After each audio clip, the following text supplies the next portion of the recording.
Hello, thank you guys for having me. Hope everyone is having a great session so far. My name is Rob Nguyen. I'm a Regulatory Review Officer in OPDP. And this presentation is titled Post-Approval Submission of Promotional Material to the Office of Prescription Drug Promotion, otherwise known as OPDP. So for the learning objectives today, first we're going to describe the post-approval submission process of promotional materials to OPDP. We're also going to identify key considerations to facilitate submission of promotional materials to OPDP. So who are we? OPDP protects the public health by helping to ensure that prescription drug promotion is truthful, balanced, and accurately communicated. Now, what exactly do we do? OPDP reviewers have the responsibility for reviewing prescription drug advertising and promotional labeling to ensure that the information contained in these promotional materials is not false or misleading.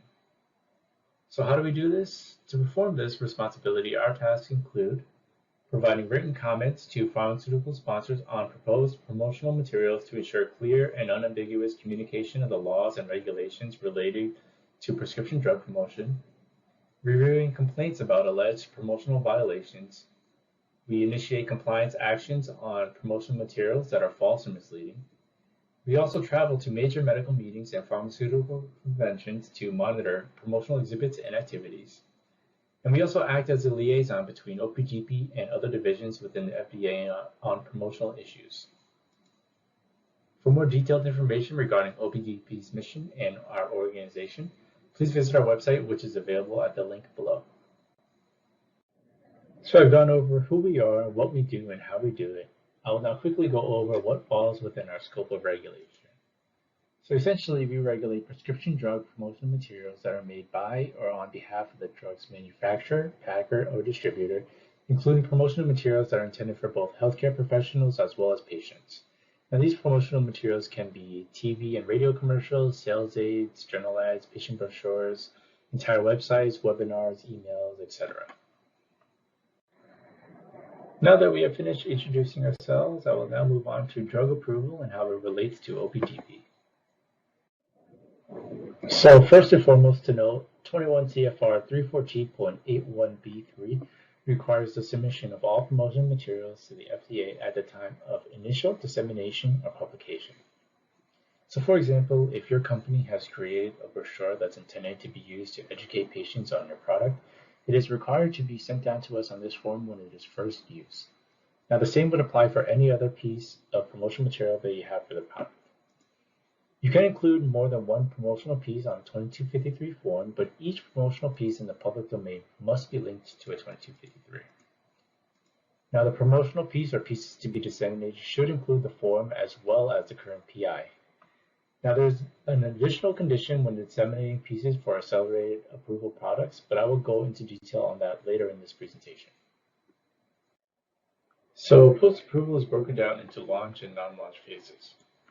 Launch is typically day 1 to day 120 after approval. I say typically because in rare cases when a drug is not marketed immediately upon approval, the launch phase is 120 days from initial marketing of the drug. And when I say approval, approval can consist of the approval of a new drug, approval of a new indication, a delivery system, formulation, dosage form, dosing regimen, or strength, or route of administration. So if your product was just recently approved, you have 120 days of what is considered launch. Now, if 6 months later you received approval for a new indication, you would have another 120 days of launch from that approval date. Promotional materials intended for use between the first 120 days we refer to as launch materials. Because launch materials are the initial promotional materials for a product, and that they generally form the first impressions to the public of a drug or its use, launches are considered one of OPDP's top priorities.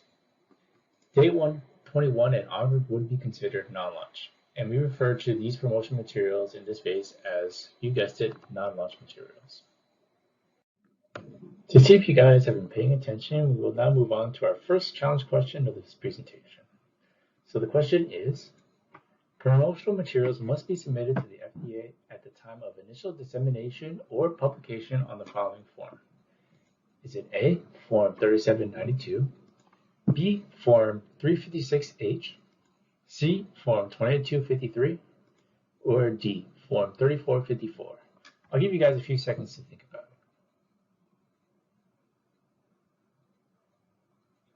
it. Okay, so those of you that said C, you are correct. Believe it or not, all these forms are pertinent to the FDA, so you can see that we love our forms. However, Form 2253 is the one that must be submitted to the FDA at the time of initial dissemination or publication and should include the promotional material being disseminated as well as the current PI. So I mentioned earlier that part of what we do at OPDP is provide written comments to pharmaceutical sponsors on proposed promotional materials. Except in very, very rare cases, FDA does not approve, so to speak, of advertisements or promotional labeling before use by a company. However, Section 21 CFR 202.1J4 provides firms with a voluntary opportunity to submit promotional materials to FDA for advisory comment before the dissemination or publication of those promotional materials. So sponsors can use this opportunity to receive comments on the FDA's current thinking or opinions on the submitted proposed promotional materials. Launch materials for advisory comments are further divided into core and non-core launch materials. Review of core launch materials is a high priority for agency reviewers. To distinguish between core and non-core launch materials, there's 5 things that we would consider as core. 1, comprehensive HCP piece limited to 12 or fewer pages, so that could be, for example, a 12-page sales aid. It could also be 1 advertisement directed towards HCPs limited to 4 or fewer pages, not including the PI or brief summary. So, for example, a 4-page journal ad. It could also be 1 comprehensive DTC or direct-to-consumer labeling piece limited to 12 or fewer pages. So, for example, a 12-page patient brochure. It could also be 1 DTC advertisement limited to 4 or fewer pages, not including the brief summary. So, for example, a 4-page magazine ad for patients. It can also be a professional and/or DTC product website limited to 12 pages, or electronic sales aid if it is a derivative of a comprehensive labeling piece that is also submitted for voluntary advisory comment. So any launch materials other than those listed above would be considered non-core launch and lower priority than core launch materials. So for example, if it was a slide deck or a 16-page HCP visual aid, that would be considered non-core launch. So here are some tips when it comes to submitting something for advisory. You definitely want to ensure that your submission is in accordance with the guidance, providing regulatory submissions in electronic and non-electronic format, promotional labeling, and advertising materials for human prescription drugs. This guidance discusses what the submission for advisory comment should contain, which includes a clean and annotated version of the proposed promotional material, annotated references to support product claims not in the PI, and so on. You also want to ensure that your promotional pieces are annotated clearly and comprehensively. It's also helpful to communicate with OPDP to coordinate submission for advisory. So feel free to reach out to us if you know that you're going to submit a piece for advisory comment to OPDP. Open lines of communication are always appreciated, particularly when it comes to press releases. So speaking of press releases, here are some quick considerations to keep in mind when you're submitting them for advisory comment. Generally, there is a 2 working day turnaround for the review of draft press releases when requested by sponsors. This working day turnaround timeframe typically applies to press releases that only reference the prescribing information or the PI. For press releases that include references outside the PI and/or require consultation, we will generally notify the sponsor and treat that press release as a regular launch or non-launch advisory submission. This next slide addresses social media. Social media is an ever-evolving landscape, particularly when it comes to promotion, which we continue to address and work on at OPDP. This slide lists 4 draft guidances that addresses various topics related to social media and promotional materials. Now, I'm not going to go into them in full detail, but they're here for your reference. In essence, they address how to handle presenting risk information and benefit information in the constraints of social media platforms, how firms should respond, if they choose to respond, to misinformation related to a firm's own FDA-approved product that is disseminated by third parties on the internet or social media. There's also a guidance on how to fulfill regulatory requirements for post-marketing submissions of interactive promotional media, as well as one on how firms can respond to unsolicited requests for information about unapproved or uncleared indications or conditions of off-label use for FDA-approved products. I've gone over advisories. Next, I will go over resubmissions, amendments, and withdrawal supporting documents to the FDA. So, resubmissions. The resubmission supporting document is used when a sponsor responds to an advisory letter. This can include simply an acknowledgement of receiving the advisory letter. Or, after FDA has provided comments to a voluntary request for advisory comments, firms may revise and resubmit the draft materials to address the advisory comments that they've received. A resubmission could also be a detailed response to the FDA regarding specific advisory comments that the sponsor received. Next are amendments. Amendments are used to submit materials that were missing from the original submission. So, if a voluntary request for advisory comments or a submitted Form 2253 to the FDA is missing one or more of the promotional materials listed in the correspondence, these materials should be submitted as amendments. Amendments may also be submitted if an incorrect document file was included with a submission that was in ECTD format. Some further clarification on how to code amendments in ECTD, as there are two types of supporting documents, amendments and reference documents. The major difference is that amendment supporting documents should include at least one clean material.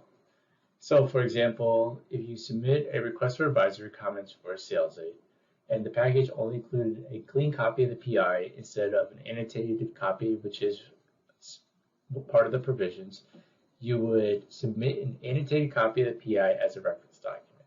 Since there is no clean material being submitted, the amendment code would not be appropriate in this scenario. Lastly, there are withdrawals. A firm may request to withdraw a previous submission to the FDA. So, for example, a withdrawal can be done when the firm has submitted promotional material for advisory comments, but then later makes the business decision not to disseminate or publish the promotional materials. They would submit a withdrawal, and then that request for advisory comments would then be withdrawn. Moving on to accelerated approval products as it relates to promotion. This can be a bit tricky, as the way to handle products approved under accelerated approval are a little different than products that receive traditional approval. As stipulated in 21 CFR 314.550 Subpart H and 21 CFR 601.45 Subpart E, firms must submit to FDA copies of all promotional materials before the intended time of initial dissemination or publication. We refer to this as the pre-submission requirement. Traditional approval products do not have this requirement. If you recall, they were only required to submit at the time of initial dissemination, not before. Below is an image of a timeline that discusses the drug approval phase and how it relates to the accelerated approval provisions. There are distinguished provisions for both non-launch and launch materials. So for launch materials, firms should submit to the FDA during the pre-approval review period, which is before the approval date or day one, copies of all the promotional materials intended for dissemination or publication during their launch period, which you recall as days 1 to 120. So what this means essentially is that anything you want to use within the first 120 days of product approval, you must submit the proposed promotional materials before the drug gets approved. For launch materials, firms must submit to the FDA at least 30 days prior to use, so what we refer to as the 30-day pre-submission. Copies of all promotional materials that are intended for dissemination or publication during the non-launch period, so anything day 121 forward. So what this means is that if there was a promotional piece you wanted to use on day 121, you would have to pre-submit it at least on day 90. So generally what these requirements entail is that every accelerated approval promotional piece should be submitted to the FDA at least 2 times. That is, in draft form prior to initial dissemination. So that's pre-approval for the launch period pieces and 30 days before use for the non-launch pieces, in addition to the final form at the time of initial use in the public domain on the Form 2253.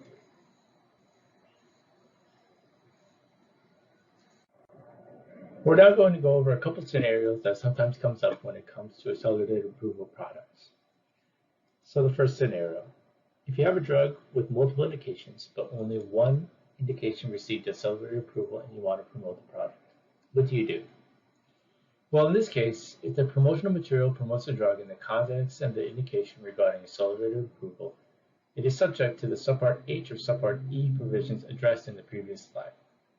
So for example, there's a single piece for a product that promotes all of its indications, and one of them includes accelerated approval use.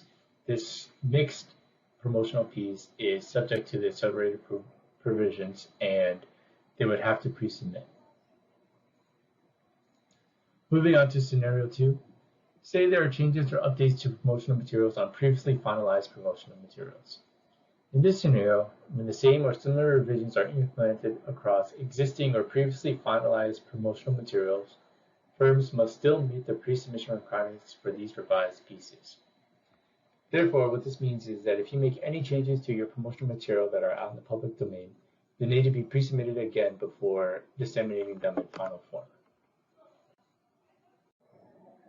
This now brings us to challenge question number 2. The question is, which of the following is not associated with accelerated approval products?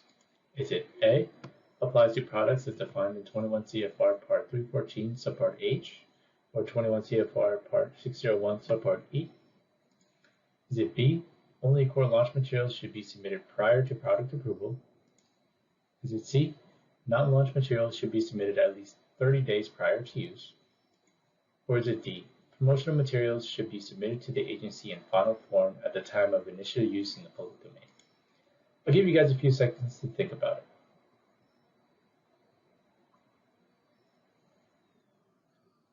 So this is a trick question, but those that said A, C, or D are incorrect. B is the correct answer. All materials should be used during the launch period must be submitted prior to product approval, and that includes both core and non-core launch pieces. The other answers are all correct. While there are pre-submission provisions for accelerated approval products, they still have to be submitted in final form at the time of initial dissemination or use on Form 2253. So while we work a lot on draft promotional materials, our work also includes reviewing promotional material that is finalized and out in the public domain. There's a lot of stuff out there, but one program that helps us stay vigilant is the FDA BAD-AD program. FDA's BAD-AD program is an outreach program designed to help healthcare providers recognize potentially false or misleading prescription drug promotion.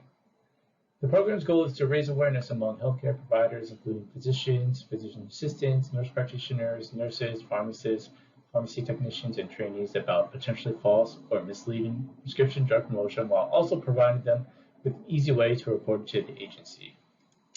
So, to report potentially false or misleading prescription drug promotion, you can email us at badad@fda.gov. Thank you, Robert, for that presentation, and we're so happy that you're going to be answering some questions from our audience. So, audience, if you want to put your questions in the Q&A pod, we'll go ahead and get started with them. So our first question is, how fast can a company expect to receive OPDP reviewer comments when promotional materials are submitted for advisory comments? We can initiate compliance actions on promotional materials that we consider false or misleading. Warning letters and notice of violation letters. Hello, everybody. That's a great question. So I believe the question was, how fast can we expect to receive OPDP reviewer comments when promotional materials are submitted for advisory comments? So as I mentioned in our presentation, our office places a high priority on launch materials, particularly core launch materials. So for the promotional materials that fall under the core launch materials provisions, we have an office goal date of a 45 calendar day turnaround. So this is like an office measure. So therefore, if there are any materials that require consultation outside of our office, but within the FDA still, that can extend the review time and does not count towards our office goal date of 45 calendar day turnaround. Great, thank you. Okay, our next question is, what is the significance of the launch phase?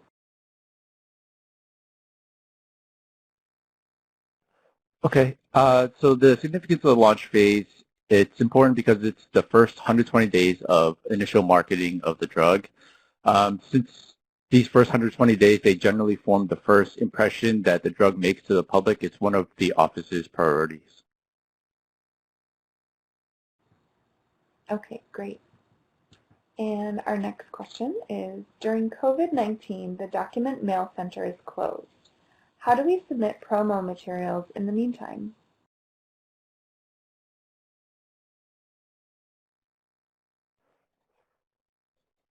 Okay, that's a great question, and particularly significant during this time. So I'll go through it with the options that you have to submit. So you can submit in ECTD format, which is via the electronic gateway. And if you currently submit through the ECTD format, we recommend that you continue to submit via that gateway.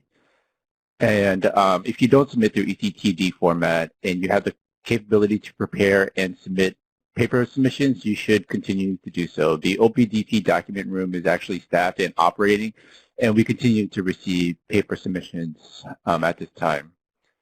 Now in the scenario where your firm does not submit in ECTD format and you don't have the ability to prepare and submit paper submissions, we recommend that you contact OPDP directly and we can work out an arrangement for your submissions.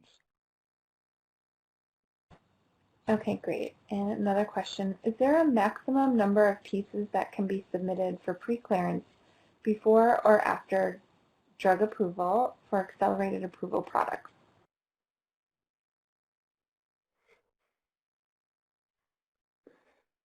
No, there is no limit to the number of pieces that you can submit for pre-clearance before or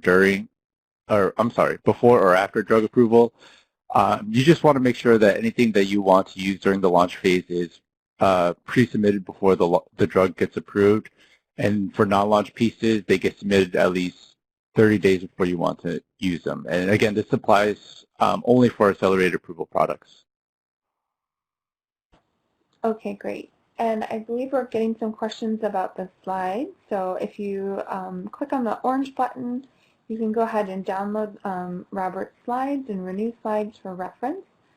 And that way you can use them in your office or share them with your colleagues. But if you click the orange button and scroll down to the zip files, you should be able to go ahead and download all of day 1 as well as day 2 slides.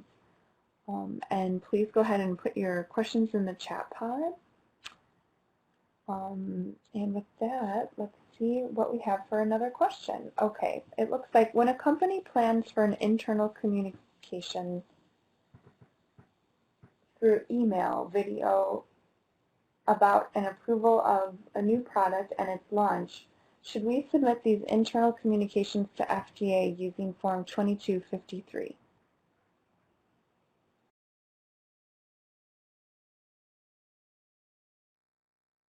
So for internal communications, I'm assuming this is within the firm or within the not disseminated to the public. You do not have to submit these internal communications to the FDA during Form 2253, using a Form 2253.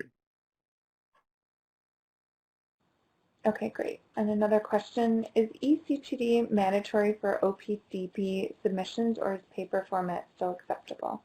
And what are the timelines for the ECTD submission? Currently, right now, ECTD submissions are not mandatory. You can still submit via paper if you so choose. On June 24, 2019, we published the final guidance providing regulatory submissions in electronic and non-electronic format, promotional labeling, and advertising materials for human prescription drugs. So now within that guidance, it stated that 24 months after the publication of the guidance, ECTD format will be mandatory. So starting June 24, 2021, ECTD submissions will be mandatory. Okay, great. Thank you so much. All right, we have another question. Could you clarify for Subpart H on non-launch materials? Should they be submitted 30 days prior to use and in their final form at the time of initial use? Yep, that is okay. So for Subpart H non-launch materials, they should be submitted 30 days prior to use. Yeah, that is correct. So for Subpart H non-launch materials, so that's for materials for use after day 120. They should be submitted 30 days prior to their use, pre-submitted, and then also again in final form on the 2253 when you do want to use them. So say you want to use this promotional material you want to use on day 121, you want to pre-submit it on day 90, at least on day 90, and then again on 2253 when you want to use it on day 121. Okay, great, thank you. And another question. What happens if the drug is approved but the company does not market the drug until after the 120 days, for instance, a year or more? How is the launch phase then defined?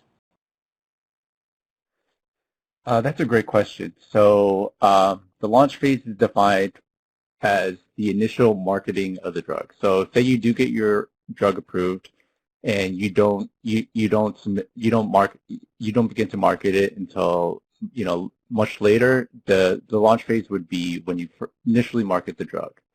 And you also get a launch phase for healthcare provider materials and then DTC materials as well.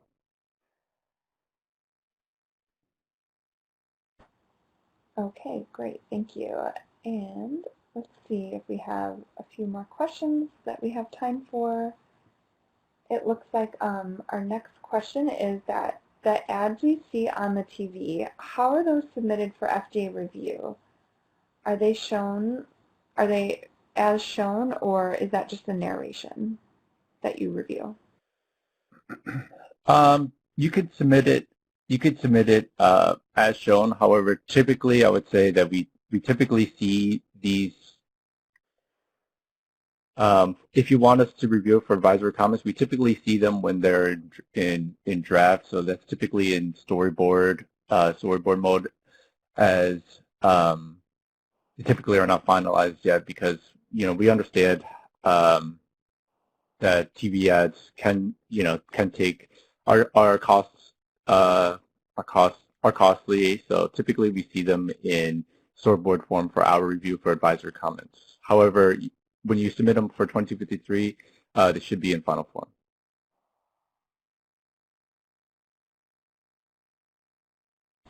Okay, great. And let's see, we have a couple more questions come in. And it looks like the next question is the bad ad submission only for prescription drugs, or can ads for unapproved drugs be sent to the bad ad email or phone number? So OPDP, the bad ad program is part of OPDP, and OPDP, we regulate prescription drugs only. We do not regulate supplements, vitamins, or supplements. However, there can be ads for unapproved prescription drugs, which we do cover. And if you guys see any ads for unapproved prescription drugs, you can definitely submit that to the bad ad program. All right, thank you so much, Robert. We appreciate you taking the time out of your day to talk about your office and all of the really